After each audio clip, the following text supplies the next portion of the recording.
Sign theta plus cos theta is equal to 1। नहीं मतलब दो नंबरों को जोड़ के एक नंबर बनता है, समझ में आता है। दो स्पेलिंग को जोड़ के एक नंबर बनता है। हम मैथ्स के टीचर हैं। कोयल सी तेरी बोली,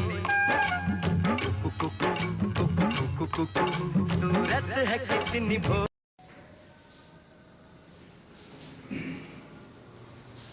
hello students, last lecture 1 geometry के लेक्चर 1 में हमने देखा था सिमिलरिटी के कुछ बेसिक कंसेप्ट और सिमिलरिटी के बहुत सारे कुछ मिनी थ्योरम देखे थे।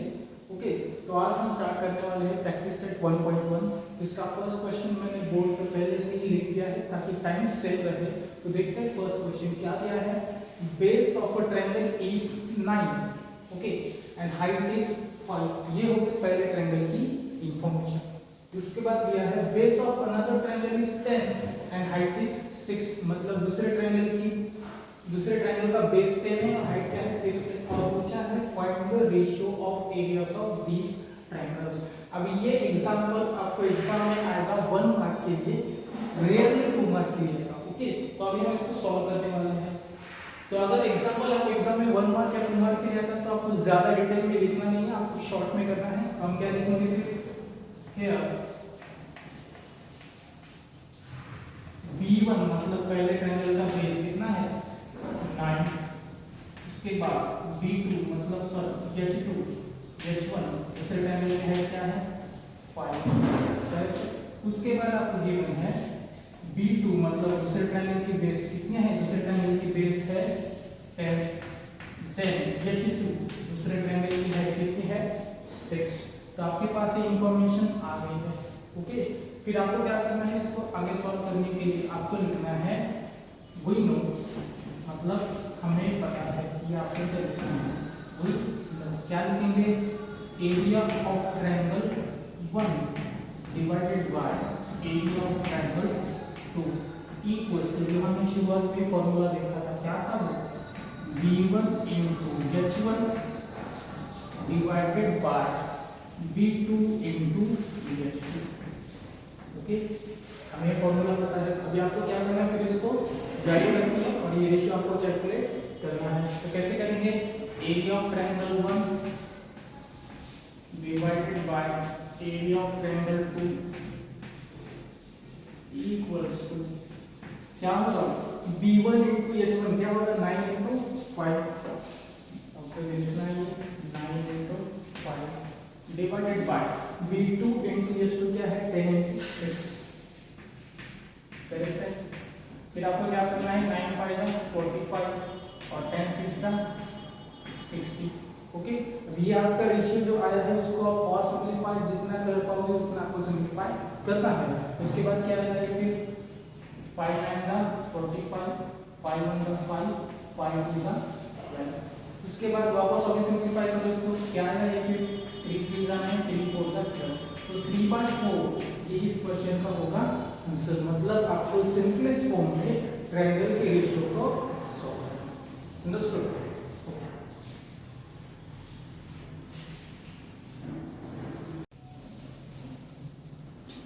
अभी हमारा क्वेश्चन नंबर फर्स्ट कंप्लीट हो गया। अभी हमें लिखना है सेकंड क्वेश्चन। अभी सेकंड क्वेश्चन मैंने डिटेल में लिखा नहीं है मैंने, तो आपको क्या करना है, बुक का ही सेकंड क्वेश्चन फॉलो करना है प्रैक्टिस सेट 1.1 का। तो इस सेकंड क्वेश्चन में आपको क्या दिया है वो हम पहले देखेंगे और क्या पूछा है वो बाद में देखेंगे। सबसे पहले आपको ये डायग्राम दी है जहां पर आप देख सकते हो दो ट्रायंगल है ABC जिसका आपको हाइट दिया है ट्रायंगल ABC का 4। करेक्ट है। फिर उसको ही जॉइंट नीचे की डायरेक्शन में दूसरा ट्रायंगल दिया है ADB जिसका हाइट क्या है 8। ओके, ये है हमारी गिवन इंफॉर्मेशन। साथ ही साथ बोला गया है कि BC जो है वो AB को परपेंडिकुलर है। ओके, और साथ ही साथ AD जो है वो AB को परपेंडिकुलर है। अभी इससे हमें क्या समझना है, इससे हमें ये समझना है कि दोनों ट्रायंगल का बेस क्या है, सेम है। और ये केस हमने पढ़ी है लास्ट लेक्चर में कि अगर कोई भी दो ट्रायंगल का बेस सेम है तो फिर उनका एरिया का रेशियो उनके हाइट्स का रेशियो होता है। एग्जैक्टली वही यहाँ पर पूछा है। आपको यहाँ पर पूछा है area of triangle ABC divided by area of triangle ABD। हमें क्या करना है, फिर डायरेक्ट हम इसका आंसर स्टार्ट कर सकते हैं क्योंकि ये क्वेश्चन एग्जाम में 1 या 2 मार्क के लिए आने वाला है। तो ये डायग्राम आपको आंसर में दिखा नहीं है। ओके, इसके मार्क्स लग जाते हैं। हम शुरुआत कैसे करेंगे फिर एरिया ऑफ ट्रायंगल सबसे पहले लिखेंगे सिंस ट्रायंगल एबीसी एंड उसके बाद क्या लिखेंगे ट्रायंगल एबीबी।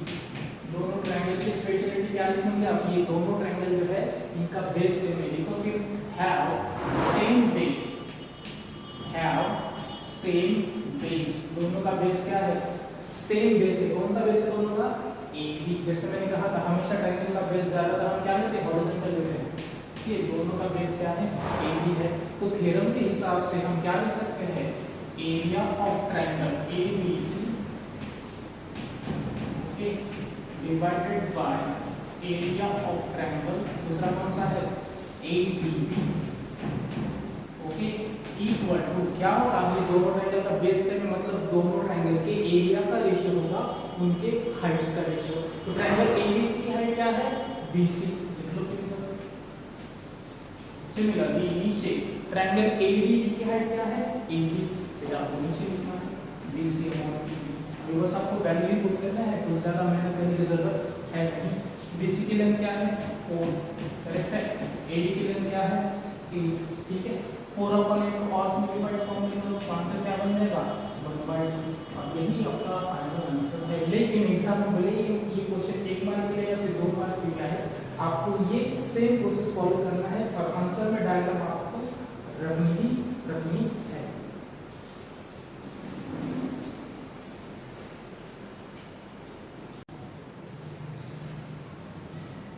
देखो अभी क्वेश्चन नंबर 4 जो है तो इसको आप थोड़ा सा स्टार्ट करो। ये क्वेश्चन कैसा लॉजिकल है, लॉजिकल मतलब कैसा इसका आंसर आपका स्ट्रेट फॉरवर्ड नहीं आएगा, आपको ये क्वेश्चन थोड़ा सा समझना पड़ता है। अगर एग्जाम में अगर आपको क्लियर नहीं हुआ तो मे भी आपको ये इसका आंसर बनेगा नहीं ठीक है। तो सबसे पहले हम समझ लेंगे कि इस ट्रायंगल में इस क्वेश्चन में दिया क्या है ठीक है। तो सबसे पहले तो आपको ट्रायंगल दिया है पी आर एस करेक्ट है, कि उस ट्रायंगल के हाइट आपको दी है क्या है पी एस, एक तरीके से ये हाइट है ओके। उसके बाद आपको लेंथ दी है आर पी, कितनी दी है पूरी की पूरी आर पी है तो ओके। फिर आपको दिया गया है कि आर एस सेगमेंट पे एक क्यू पॉइंट है जो कि आर पी को परपेंडिकुलर है ओके, क्या है परपेंडिकुलर है और इस पॉइंट का नाम दिया है टी, मतलब ये सेगमेंट क्या है क्यू टी जो कि आपको कैलकुलेट करनी है करेक्ट है।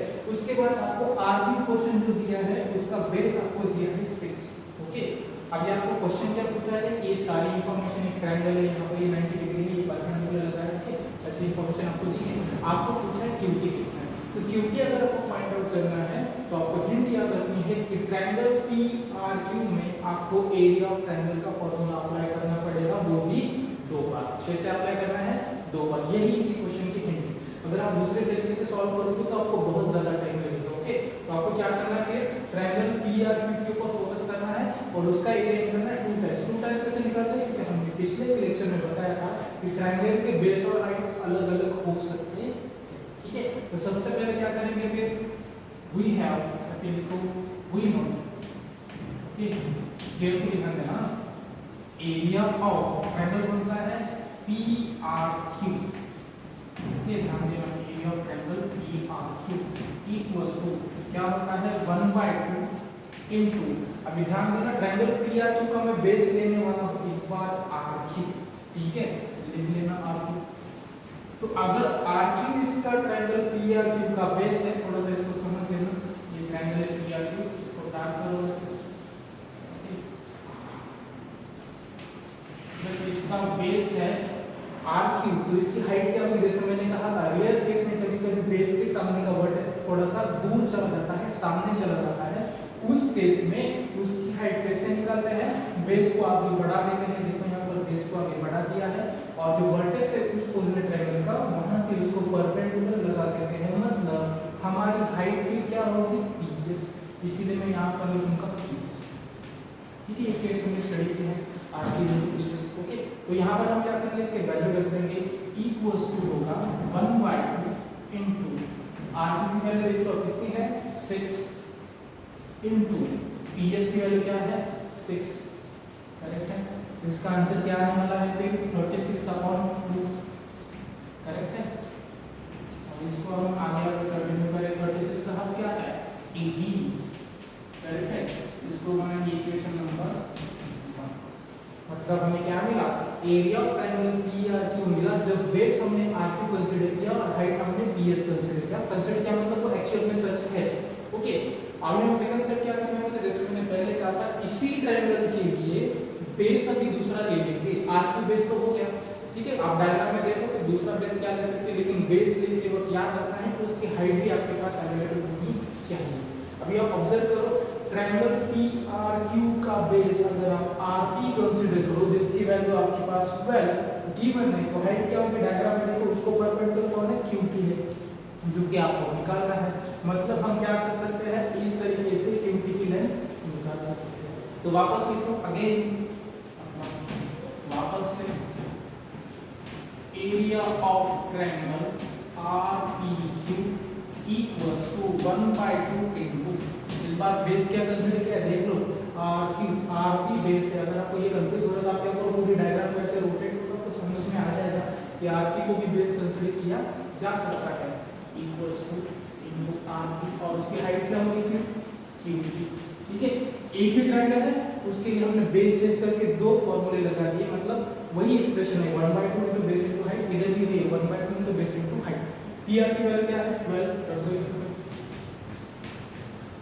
इनटू QT की वैल्यू पता नहीं हमें निकालना है, करेक्ट है। इक्वल्स टू क्या बन जाएगा ये 6 into QT, equation number correct है। अभी इक्वेशन नंबर फर्स्ट और सेकंड में हमें जो मिला है वो एक्चुअली सेम ट्रायंगल का एरिया है, मतलब दोनों की एलएचएस क्या है, सेम है। देख लो इसकी भी LHS area of triangle PRQ है, इसकी LHS area of triangle PRQ या फिर RPQ, कुछ भी लिखो, ट्रायंगल तो वही है, ठीक है। फिर आपको क्या कर सकते हो, अगर किसी भी इक्वेशन के एलएचएस सेम है तो मैथमेटिक्स क्या कहता है, अगर किसी भी इक्वेशन के एलएचएस सेम है तो उनके आर्गुमेंट भी क्या होंगे, सेम ही होंगे। तो मैं क्या लिखूंगा, from equation 1 and 2, from equation 1 and 2 क्या करना है, यूज करना है। आपको क्या मिल जाएगा, QT मिल जाएगा, करेक्ट है। तो क्या होगा फिर 18 इक्वल्स टू 6 इनटू QT। क्या करते हैं, हमने दोनों की आरएलएस इक्वेट कर दी, तो QT क्या मिलेगा 18/6 इक्वल्स टू QT। मतलब आपका फाइनल आंसर क्या होगा, आपका फाइनल आंसर होगा 6 3 18, मतलब QT की वैल्यू क्या आ गई 3 आ गई, और ये होगा आपका फाइनल आंसर। ये क्वेश्चन की हिंट आपको याद रह जाएगा। फिर क्या करना है आपको, बस ट्रायंगल PRQ को एरिया ऑफ ट्रायंगल का फार्मूला अप्लाई करना है दो तरीके से, एक बार बेस RQ ले लो, हाइट PS ले लो, एक बार बेस PR ले लो, हाइट QT ले लो। ये दोनों को इक्वेट कर दो, आपको QT की वैल्यू मिलेगी।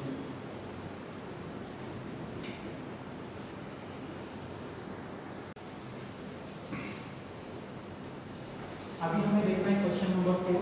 ये भी थोड़ी सी स्पेशल केस है क्योंकि इसके अंदर हम जो कंसेप्ट यूज करने वाले हैं बुक में रेडीमेड गिवन नहीं, ठीक है। रेडीमेड गिवन नहीं मतलब आपको समझना पड़ता है, ठीक है। ये सबसे पहले हम इस क्वेश्चन का गिवन समझेंगे। इस क्वेश्चन में गिवन है कि लाइन AB और लाइन BC क्या है, एक दूसरे को पैरेलल, ठीक है। पैरेलल का कांसेप्ट सबको पता होगा। पैरेललनेस क्या होती है, ऐसी दो लाइन जो एक दूसरे को कभी भी इंटरसेक्ट नहीं करेगी, वो होती है पैरेललनेस। मतलब AB और BC पैरेललनेस। उसके बाद आपको देखो ये AB जॉइंट है, BC जॉइंट है, फिर कौन जॉइंट है, A को C से जॉइंट है और B को D से जॉइंट है, ये तो आपको गिवन है, ओके। उसके बाद A से BC के ऊपर परपेंडिकुलर लगाया गया है वो है AB, ठीक है। ये इंफॉर्मेशन आपको गिवन है और आपको पूछा है ratio of area of triangle ABC, ठीक है, ABC ट्रायंगल और दूसरा है BCD, करेक्ट है। तो यहाँ पर आपको हाइपोथेसिस है या फिर थ्योरेटिकल नॉलेज है जो आपको समझना पड़ेगा। अब ये दोनों भी ट्रायंगल्स कैसे हैं, दो पैरेलल लाइंस के बीच में है, ओके। ये दोनों भी ट्रायंगल आप देख सकते हो, ट्रायंगल ABC और ट्रायंगल BCD कैसे हैं, दो पैरेलल लाइंस के बीच में है। तो हम क्या लिखेंगे, वी कैन सी, मतलब क्या हम देख सकते हैं, आप डायग्राम से देख सकते हो ट्रायंगल्स ABC, पहला ट्रायंगल कौन सा है ABC एंड ट्रायंगल BCD, ठीक। दोनों ट्रायंगल कैसे हैं, लाइन का मतलब वो है कहां पर है, इन बिटवीन पैरेलल लाइंस,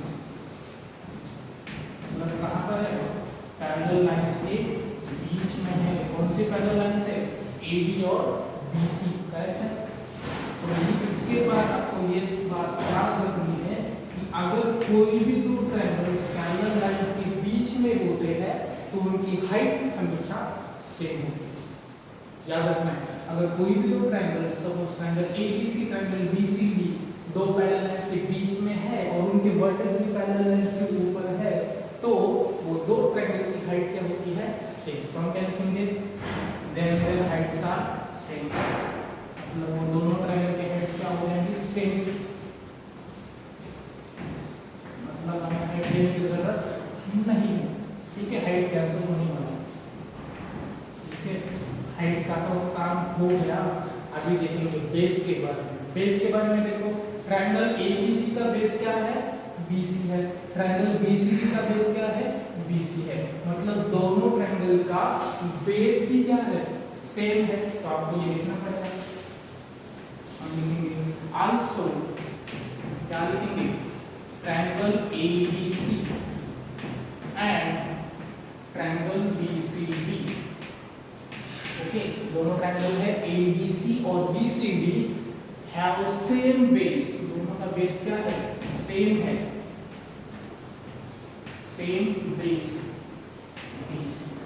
तो इससे हमें क्या पता चला कि ट्रायंगल ABC और BCD का हाइट भी सेम है, करेक्ट है, और दोनों का बेस भी सेम है। तो बचा क्या? ट्रायंगल को अगर ट्रायंगल के एरिया का रेशियो हम कैलकुलेट करते हैं, तो अगर इस केस में दोनों के हाइट भी सेम है, बेस भी सेम है, तो कुछ भी नहीं बचेगा। मतलब क्या? सब कैंसिल हो जाएगा। और अगर सब कैंसिल होता है डिवीजन में, तो बचता क्या है? 1 बचता है। इसका मतलब आप लिखोगे therefore area of triangle ABC divided by area of triangle BCD equal to ABC। Triangle की हाइट क्या है? दोनों की सेम है, 80 है, लिखो AB, और बेस क्या है ट्रायंगल ABC का? BC है, करेक्ट है। डिवाइडेड बाय दूसरा ट्रायंगल देखो, BCD ट्रायंगल का बेस क्या है? BC है, और हाइट क्या है? 80 है। तो यहाँ पर लिखो 80 into BC। देखो दोनों भी कैंसिल होने वाले हैं, 80 अपॉन 80 भी कैंसिल हो जाएगा, BC अपॉन BC भी कैंसिल हो जाएगा। मतलब आपको क्या पता चला? Area of triangle ABC divided by area of triangle BCD equals to क्या मिलेगा? 1/1, ठीक है। मतलब ये जो थ्योरेटिकल हाइपोथेसिस है कि अगर कोई दो ट्रायंगल दो पैरेलल लाइंस के बीच में है तो उनकी हाइट सेम होती है, ये आपको पता करना है, ये आपको याद रखना है, ठीक है। इसीलिए आपको ये क्वेश्चन में निकालता है, थोड़ा सा स्पेशली आपको याद रखना है, ठीक है। इस वीडियो में हमने प्रैक्टिस सेट 1.1 की question number 1, question number 2, question number 3, question number 4 solve कर दिए हैं। अभी बचा है क्वेश्चन नंबर 5, जो कि आप देख सकते हो वो काफी सिंपल क्वेश्चन है। तो मैं वो क्वेश्चन आपके लिए करने के लिए छोड़ रहा हूँ। आई होप कि आप क्वेश्चन डेफिनेटली कर पाओगे। फिर भी अगर किसी स्टूडेंट को लगा कि ये क्वेश्चन नंबर 5 नहीं आता है तो आप मुझे कमेंट में बोल सकते हो, मैं उसका वीडियो बना के स्पेशली ग्रुप पे अपलोड करूँगा। Okay, thank you.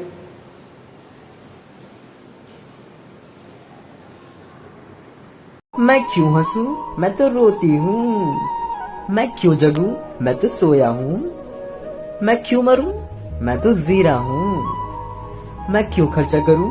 मैं तो सेव हूँ। मैं क्यों 36 बनूं? मैं तो 35 हूँ। मैं क्यों जाऊं? मैं तो आटा हूँ। मैं क्यों छोटा रहूं? मैं तो लौंग हूँ। मैं क्यों अधूरी रहूं? मैं तो पूरी हूँ। मैं क्यों जाऊं गोवा? मैं तो शिमला मिर्च हूँ।